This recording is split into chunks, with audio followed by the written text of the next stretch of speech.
હા, ઉમેશભાઈ, હું પાયલ બોલું છું જમાવટ મીડિયાથી. હાજી. સમાચાર કેટલા સાચા કે તમે રાજીનામું આપો છો? 11 સાડા 11 આમ આદમી પાર્ટી જે અત્યારે ગોપાલ ઇટાલિયાની જીત પછી ખૂબ ઉત્સાહમાં છે, એમને મોટો ઝટકો લાગવાનો છે. કેમ ઝટકો લાગવાનો છે? તો ગઈકાલ સાંજથી જ જ્યારથી ઉમેશ મકવાણાએ જાહેરાત કરી કે આજે 11 વાગે પીસી કરવાના છે, ત્યારથી એ સંકેતો મળી ગયા હતા કે એ રાજીનામું સંભવિત રીતના આપી શકે છે. એ રાજીનામું આપે એના માટે ઘણા બધા કારણો હોઈ શકે છે. છેલ્લા કેટલાય સમયથી આમ આદમી પાર્ટીના કાર્યક્રમથી લઈને ગોપાલ ઇટાલિયા જ્યારે પ્રચાર કરી રહ્યા હતા એ બધી જ જગ્યાએ એ ગેરહાજર દેખાયા.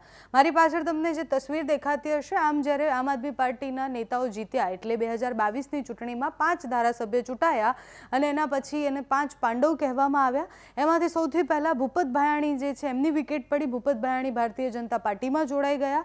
વિસાવદરમાં પેટા ચૂંટણી આવી. ગોપાલ ઇટાલિયા હવે જીતી ગયા અને ગોપાલ ઇટાલિયા જીત્યા પછી પણ એવું કહેવામાં આવ્યું કે હવે વિધાનસભામાં 5 પાંડવો ભેગા થશે, પણ એ 5 પાંડવો ભેગા નથી થતા કારણ કે હવે બોટાદના ધારાસભ્ય પણ રાજીનામું આપી શકે તેવી સંભાવનાઓ છે. અમે એમને હમણાં જ ફોન કર્યો અને એમની સાથે વાતચીત કરી અને સમજવાની કોશિશ કરી કે શું ખરેખર એ રાજીનામું આપવાના છે. તો જ્યારે અમે એમને સવાલ પૂછ્યો કે તમે રાજીનામું આપો છો કે કેમ અને સમાચાર અમારે સાચા માનવા કે કેમ, તો એમણે શું જવાબ આપ્યો એ સાંભળો પહેલા. હા, ઉમેશભાઈ, હું પાયલ બોલું છું જમાવટ મીડિયાથી. હાજી. સમાચાર કેટલા સાચા કે તમે રાજીનામું આપો છો? 11 સાડા 11 અમારી પીસી છે, એમાં આવી જજો બેન. એટલે અમે એને માની લઈએ કે તમે ખરેખર રાજીનામું આપો છો એવું? પીસીમાં હું આપને જણાવીશ બેન.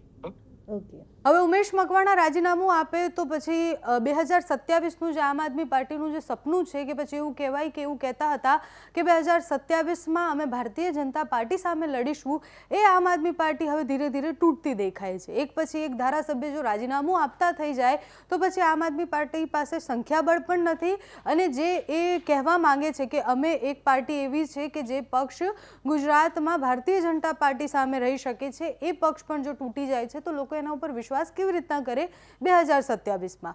5 નેતાઓની વાત છે. 5 નેતા જેમ જ 5 થાય, 5 ધારાસભ્ય આમ આદમી પાર્ટીના એવું કહેવાય એટલે ગોપાલ ઇટાલિયા આવ્યા તો એકની એક્ઝિટ થઈ એટલે એક પછી એક. જેમ કે સુધીર વાઘાણી છે તો એ પણ રાજીનામું આપે એવા સમાચાર થોડા સમય પહેલાં જ આવ્યા હતા. એમણે અત્યારે સ્પષ્ટતા કરી દીધી છે કે હું અત્યારે રાજીનામું નથી આપતો, પણ એ ક્યારેય બદલાઈ જાય એના કોઈ સંભાવનાઓ હોતી નથી કારણ કે રાજનીતિમાં એવું જ છે કે તમને જ્યારે હિત દેખાય કોઈ પક્ષમાં જવામાં, તમારો ફાયદો દેખાય ત્યારે તમે પક્ષ પલટો કરી દો છો. એટલે વિસાવદરની જનતા માટે ભૂપત ભાયાણીએ નહોતું વિચાર્યું કે જો એ રાજીનામું આપે છે, એમણે પોતાનું વિચારી અને રાજીનામું આપી અને ભારતીય જનતા પાર્ટીમાં જોડાઈ ગયા, પણ ત્યાંની વિસાવદરની જનતા માટે નહોતું વિચાર્યું. એટલે હવે ઉમેશ મકવાણા જો રાજીનામું આપે છે તો બોટાદની જનતા માટે નથી વિચારી રહ્યા, એ પોતાના હિત માટે વિચારી રહ્યા છે, પણ એનાથી મોટું નુકસાન એ આમ આદમી પાર્ટીને થવાનું છે. હમણાં જ એક ધારાસભ્ય બન્યા છે, બીજા ધારાસભ્ય જઈ રહ્યા છે.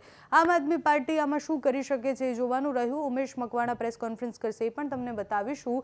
આગળ જતાં ગુજરાતની રાજનીતિમાં ખૂબ મોટા ઉથલપાથલ થઈ શકે તેવી સંભાવના છે કારણ કે કોંગ્રેસમાં શક્તિસિંહ ગોહિલના રાજીનામા હોય કે પછી આમ આદમી પાર્ટી, ભારતીય જનતા પાર્ટી ધીરે ધીરે સ્ટ્રોંગ થતી વધારે દેખાય છે અને સામે વિપક્ષ જે છે ધીરે ધીરે નબળું થતું દેખાય છે.